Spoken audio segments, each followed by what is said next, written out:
Cycle चलाओ जी भर के, जियो जी भर के। G Mart Cycle Paradise, Hero Cycles के ऑथोराइज्ड डीलर, 66 फव्वारा चौक, उज्जैन। नमस्कार, जय श्री महाकाल। न्यूज मालवा के आज के बुलेटिन में आप सभी दर्शकों का स्वागत है और मैं हूं श्रद्धा पंचोली। पढ़ते हैं न्यूज मालवा के इस बुलेटिन की ओर।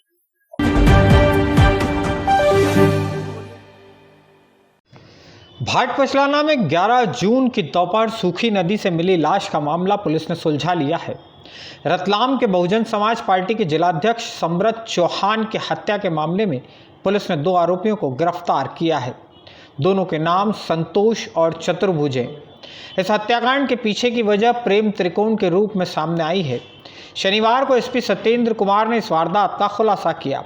दरअसल रतलाम में रहने वाला समृत चौहान, उसका मूल घर भाट पचलाना में ही है। शादीशुदा होने के बावजूद वह गांव में रहने वाली एक युवती से एक तरफा प्रेम करने लगा था।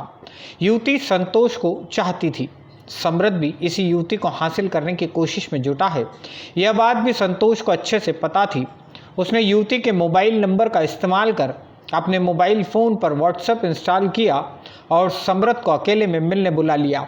मैसेज युवती के नंबर से आया था, इसलिए समृत 10 जून की रात करीब 11:30 बजे उससे मिलने अकेले में पहुंच गया।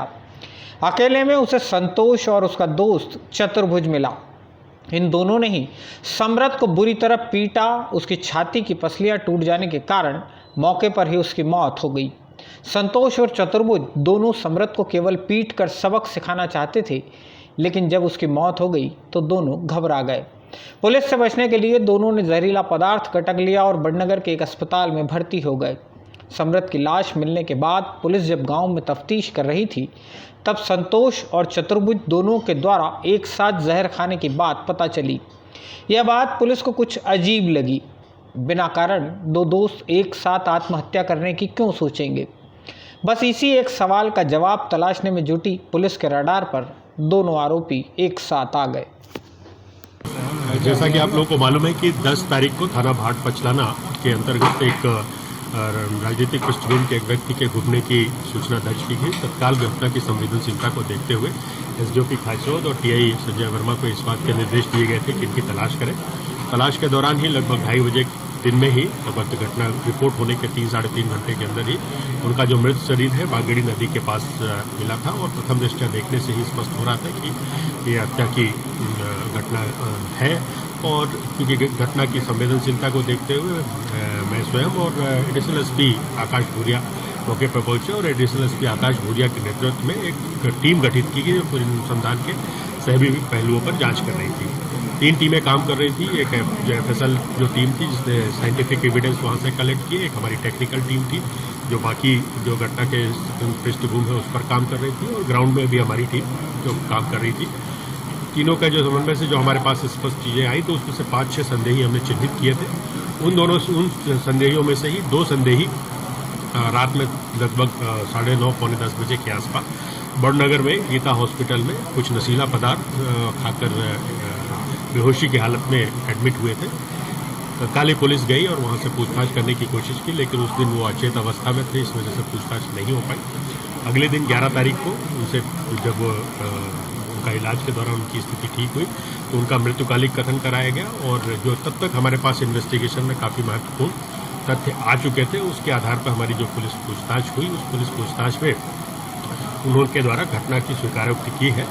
घटना की पृष्ठभूमि में एक महिला के बात सामने आई है और उस महिला का जो व्हाट्सएप नंबर है उस व्हाट्सएप नंबर को जो मुख्य आरोपी है उसने अपने मोबाइल में इंस्टॉल करके इनको 11:30 बजे बुलाया और 11:30 बजे जब ये पहुँचे तो इसने अपने एक साथी के साथ मिलकर और जो गांव से लगभग 400-500 मीटर दूर जो बागेड़ी नदी है वहाँ ले गए, उनके साथ मारपीट की और इसके बाद क्योंकि अभी वो दोनों लोग हॉस्पिटलाइज हैं, आज उम्मीद कर रहे हैं कि उनको डिस्चार्ज किया जाएगा। तो इन्वेस्टिगेशन में बाकी जो तथ्य हैं उनके तथ्यों के संदर्भ में अग्रिम अनुसंधान किया जाएगा।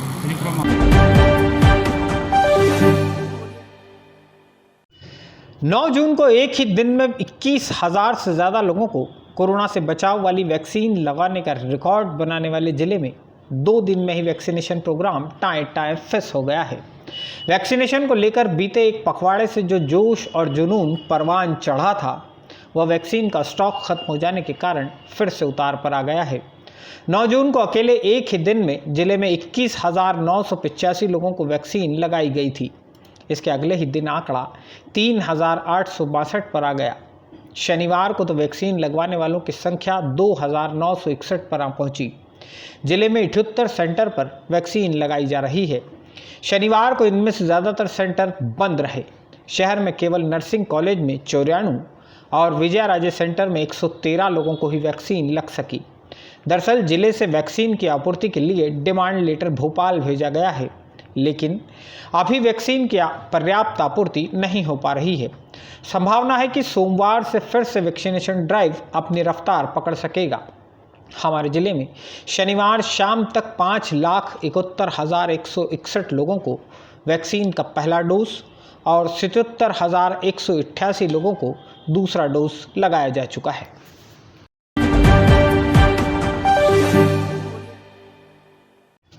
उज्जैन जिले के जिन 1.5 लाख से ज़्यादा घरों में भारत गैस कंपनी के सिलेंडर हैं, उन लोगों के लिए यह एक अहम खबर है। इस कंपनी के गैस सिलेंडर अब आप व्हाट्सएप के ज़रिए भी बुक कर सकते हैं। इसके लिए आपको करना क्या होगा, आपको एक नंबर सेव करना होंगे। नंबर हैं 1800-224-344। आपका जो मोबाइल नंबर गैस कंपनी के पास रजिस्टर्ड है, उस नंबर पर इंस्टॉल व्हाट्सएप से गैस कंपनी के व्हाट्सएप अकाउंट पर केवल 1 लिखकर भेजना है। केवल इतना भर करने से आपका गैस सिलेंडर बुक हो जाएगा। इतना ही नहीं, व्हाट्सएप पर आपको तत्काल ही ऑनलाइन पेमेंट की लिंक भी मिल जाएगी। इसी लिंक पर गैस सिलेंडर के करंट रेट भी आप जान सकेंगे।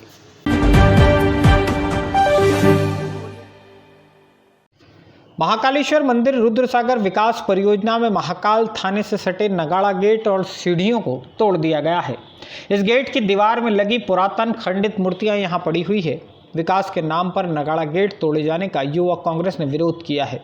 युवक कांग्रेस के जिलाध्यक्ष भरत शंकर जोशी ने पुरातन धरोहरों को नष्ट कर दिए जाने के विरोध में धरना आंदोलन दिया है।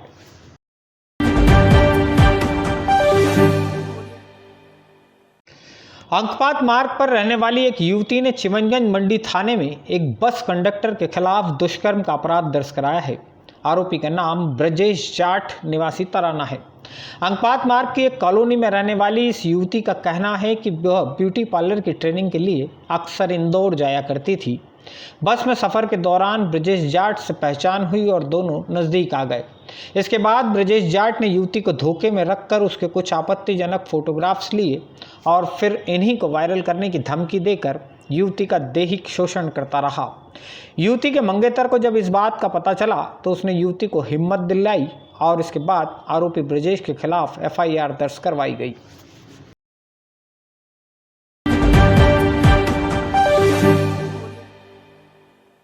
न्यूज मालवा के आज के बुलेटिन में फिलहाल इतना ही। न्यूज मालवा को लाइक और शेयर करना ना भूलें, साथ ही अपने सुझाव को कमेंट बॉक्स में भी जरूर लिखें। जय श्री महाकाल। वाह, ताजगी का दूसरा नाम फेमस गोल्ड टी।